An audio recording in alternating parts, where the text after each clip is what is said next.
it's Galfi and Galfette. Today we're going to talk about images in Cubase. It may seem anecdotal, but it's interesting and sometimes useful. So, to start with, images aren't necessarily visible. If you don't see them, right-click on any track and click on Show Track Images. And you'll see a little square appear here on some tracks. If you double-click, you have access to the images supplied by default with Cubase. They're gray, which isn't necessarily the most interesting shade. But if you click on an image, it appears here, and by clicking on Show Preview, you'll see that there are options. You can also change the color of your track here, and you can choose the intensity of the color. You can zoom in on the instrument, and when you zoom in, you can move the instrument to select a specific part. This is done with the mouse by clicking on the figure and moving the mouse up or down. You can then zoom in and out using the same principle and rotate the instrument. In this case, it's just a click away with only 4 different angles to choose from. You can also choose to use your own images.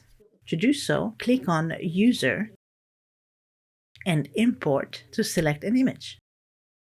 This image can be modified in the same way as the default images supplied with Cubase.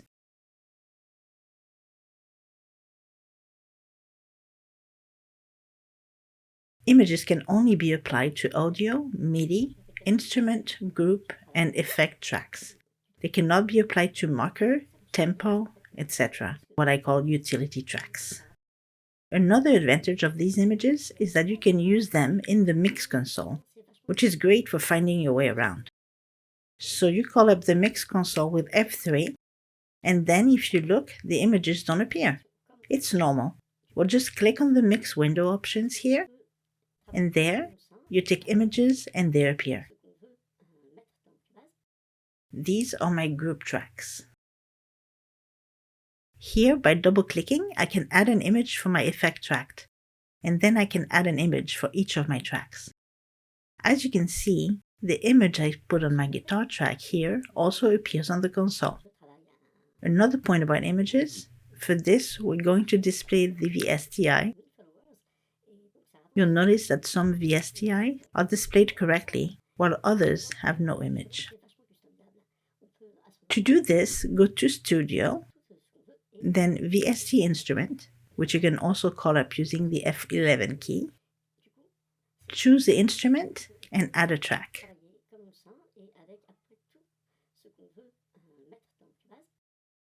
And at the top, you'll notice a little camera icon. If you click on it, a thumbnail of the effect appears here on the right.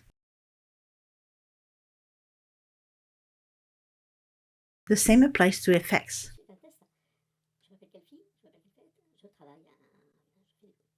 I take a track and add effects as an insert. Here again at the very top of the plugin, you have this little camera-shaped icon. I click on it, and I have my thumbnail here. If you have questions or suggestions, feel free to let me know in the comments. I'll see you soon for new tutorials.